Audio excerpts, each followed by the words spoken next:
Hello friends, welcome to today's mini vlog. ನಿಮ್ಮೆಲ್ಲರಿಗೂ ಗೊತ್ತು, ನಾನು ಕೆಮಿಸ್ಟ್ರಿ ಟೀಚರ್ ಆಗಿ ವರ್ಕ್ ಮಾಡ್ತಾ ಇದ್ದೀನಿ.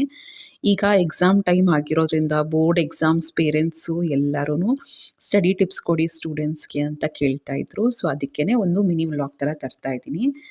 ಸ್ಟೂಡೆಂಟ್ಸಿಗೆ 4 ಪ್ಯಾರಾಮೀಟರ್ನ ತುಂಬ ಕಾನ್ಸಂಟ್ರೇಟ್ ಮಾಡಬೇಕು. ಅವ್ರಿಗೇನಾದರೂ ಒಳ್ಳೆ ಮಾರ್ಕ್ಸ್ ಬರಬೇಕು, ಅವ್ರು ಅಂದ್ಕೊಂಡಿದ್ದು ಫೋಕಸ್ ಆಗಿ ಓದ್ಕೋಬೇಕು ಅಂದರೆ ಈ 4 ಪ್ಯಾರಾಮೀಟರ್ ಇಂಪಾರ್ಟೆಂಟ್. ಫಸ್ಟ್ ಬಂದು ಹೆಲ್ತ್. ನೀವು ಸ್ಟಾರ್ಟಿಂಗಿಂದ ತುಂಬ ಚೆನ್ನಾಗಿ ಓದಿ, ತುಂಬ ಚೆನ್ನಾಗಿ ರಿವೈಸ್ ಮಾಡಿ, ಒಳ್ಳೆ ಮಾರ್ಕ್ಸ್ ಸ್ಟಾರ್ಟಿಂಗಿಂದ ತೊಗೊಂಡು ಲಾಸ್ಟಲ್ಲಿ ಏನಾದರೂ ನಿಮ್ಮ ಹೆಲ್ತ್ ಸ್ವಲ್ಪ ಅಪ್ಸೆಟ್ ಆದರೂ ಕೂಡ ನಿಮ್ಮ ಎಕ್ಸಾಮ್ಸಲ್ಲಿ ನೀವು ಕರೆಕ್ಟಾಗಿ ಪರ್ಫಾರ್ಮ್ ಮಾಡೋಕ್ಕಾಗಲ್ಲ.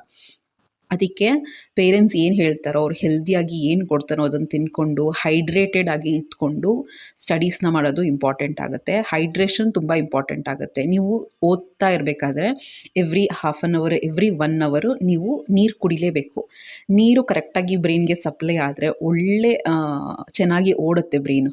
ಸೊ ಯಾವಾಗ ಡಿಹೈಡ್ರೇಟ್ ಆಗ್ತೀರಾ ಆಗ ಬ್ರೈನ್ ಕರೆಕ್ಟಾಗಿ ಓಡಲ್ಲ, ರಿಸೀವಿಂಗ್ ಕೆಪಾಸಿಟಿ ಇರಲ್ಲ. ಸೊ ಯಾವಾಗಲೂ ಅಷ್ಟೇ ಓದೋ ಟೈಮಲ್ಲಿ ಒಳ್ಳೆ ಹೈಡ್ರೇಟೆಡ್ ಆಗಿ ನೀರನ್ನು ಕುಡಿತಾ ಇರಿ. ಸಿಪ್ ಬೈ ಸಿಪ್ ಕುಡಿತಾ ಇರಿ.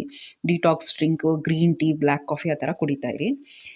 ನೆಕ್ಸ್ಟು, ಮಕ್ಕಳಿಗೆ ಇಂಟ್ರೆಸ್ಟ್ ಇಲ್ಲ ಅಂದರೆ ಯಾರು ಏನೇ ಹೇಳಿದ್ರು, ಎಷ್ಟೇ ಮೋಟಿವೇಟ್ ಮಾಡಿದ್ರು ಅವರು ಲಾಂಗ್ ಟರ್ಮಲ್ಲಿ ಓದೋಕ್ಕಾಗಲ್ಲ. ನಾವು ಎಷ್ಟೇ ಹೇಳಿದ್ರು, ಟೀಚರ್ ಆಗಿ ಪೇರೆಂಟ್ಸ್ ಆಗಿ ನಾವು ಎಷ್ಟೇ ಹೇಳಿದ್ರು ಕೂಡ ಸ್ಟೂಡೆಂಟ್ಸ್ಗೆ ಇಂಟ್ರೆಸ್ಟ್ ಬರಬೇಕು.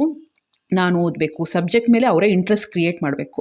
ಈಗ 100% ಯಾರಿಗೂ ಅಷ್ಟೇ ತುಂಬ ರೇರ್ ಕೇಸಲ್ಲಿ ಅವ್ರಿಗೆ ಇಂಟ್ರೆಸ್ಟ್ ತುಂಬ ಇಷ್ಟಪಟ್ಟು ಓದ್ತಿರ್ತಾರೆ. ಎಲ್ಲರಿಗೂ ಬುಕ್ ಇಟ್ಕೊಂಡ್ರೆ ನಿದ್ದೆ ಬರುತ್ತೆ, ಎಲ್ಲರಿಗೂ ಕಷ್ಟ ಓದೋದು. ಬಟ್ ನಾವು ಯಾವ ರೀತಿ ಇಂಟ್ರೆಸ್ಟ್ನ ತರಿಸ್ಕೋತೀವಿ, ಕನ್ಸಿಸ್ಟೆನ್ಸಿನ ಮೇಂಟೈನ್ ಮಾಡ್ತೀವಿ ಅನ್ನೋದು ತುಂಬಾ ಮ್ಯಾಟ್ರ್ ಆಗುತ್ತೆ. ಸೊ ಸೆಕೆಂಡು ತುಂಬ ಇಂಪಾರ್ಟೆಂಟ್ ಪ್ಯಾರಾಮೀಟರ್ ಏನು ಅಂದರೆ ಇಂಟ್ರೆಸ್ಟಿಂದ ಓದಬೇಕು.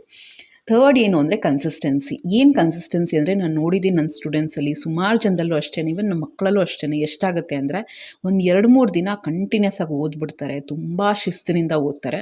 ಬಟ್ ಬರ್ತಾ ಬರ್ತಾ ಬರ್ತಾ ಆ ಕನ್ಸಿಸ್ಟೆನ್ಸಿ ಹೊರಟೋಗುತ್ತೆ. ನೀವು ಡೈಲಿ ಒಂದು 2-3 ಅವರ್ಸ್ ಓದಿದ್ರೂ ಕೂಡ ಒಂದು ಕನ್ಸಿಸ್ಟೆಂಟಾಗಿ 2 to 3 ಮಂತ್ಸ್ ಅಥವಾ 6 ಮಂತ್ಸ್ ಅದನ್ನು ಪ್ರಾಕ್ಟೀಸ್ ಮಾಡಲೇಬೇಕು. ನೀವು ಕಡಿಮೆ ತೊಗೊಂಡ್ರು ಕೂಡ, ಅಂದರೆ ಕಡಿಮೆ ಡ್ಯೂರೇಷನ್ ತೊಗೊಂಡ್ರು ಕೂಡ ಓದೋದು 2-3 ಅವರ್ಸ್ ಓದಿದ್ರೂ ಕೂಡ ಲಾಂಗ್ ಟರ್ಮಲ್ಲಿ ಓದ್ತಾ ಇದ್ದರೆ ಒಳ್ಳೆ ರಿಸಲ್ಟ್ ಸಿಗುತ್ತೆ. ಇಲ್ಲ ನೀವು ಒಂದು 4-5 ದಿನ 8 ಅವರ್ಸ್ ಓದ್ತೀರಾ, ಆಮೇಲೆ ಬುಕ್ಕೇ ಮುಟ್ಟಲ್ಲ ಅಂದರೆ ಅದು ಯೂಸ್ ಇರಲ್ಲ. ಫೋರ್ತು, ನೀವು ಯಾವಾಗಲೂ ಎಂಜಾಯ್ ಮಾಡ್ಕೊಂಡು ಓದಬೇಕು. ನೀವು ಯಾವಾಗ ಪ್ರೆಷರ್ ತೊಗೋತೀರಾ ನೀವು ಅದನ್ನು ಲಾಂಗ್ ಟರ್ಮಲ್ಲಿ ಮಾಡೋಕ್ಕಾಗಲ್ಲ. ಓದೋ ಪ್ರೋಸೆಸ್ನ ನೀವೇ ಎಂಜಾಯ್ ಮಾಡ್ಕೋಬೇಕು. ಅದನ್ನು ಯಾವ ರೀತಿ ಪ್ಲೆಷರಾಗಿ ಕನ್ವರ್ಟ್ ಮಾಡ್ಕೊಳ್ಳೋದು ಅಂತ ಮುಂದಿನ ಮಿನಿ ವ್ಲಾಗಲ್ಲಿ ಹೇಳ್ತೀನಿ. ಯಾವಾಗ ನಾವು ಓದೋದನ್ನು ಅಥವಾ ಯಾವುದೇ ಕೆಲಸನ ಎಂಜಾಯ್ ಮಾಡ್ಕೊಂಡು ಮಾಡ್ತೀವಿ ಅದನ್ನು ಲಾಂಗ್ ಟರ್ಮಲ್ಲಿ ಸ್ಟ್ರೆಸ್ ಇಲ್ದಂಗೆ ಕಂಪ್ಲೀಟ್ ಮಾಡ್ಕೋಬೋದು. Thank you so much. ಮುಂದಿನ ಮಿನಿ ವ್ಲಾಗಲ್ಲಿ ಸಿಗೋಣ.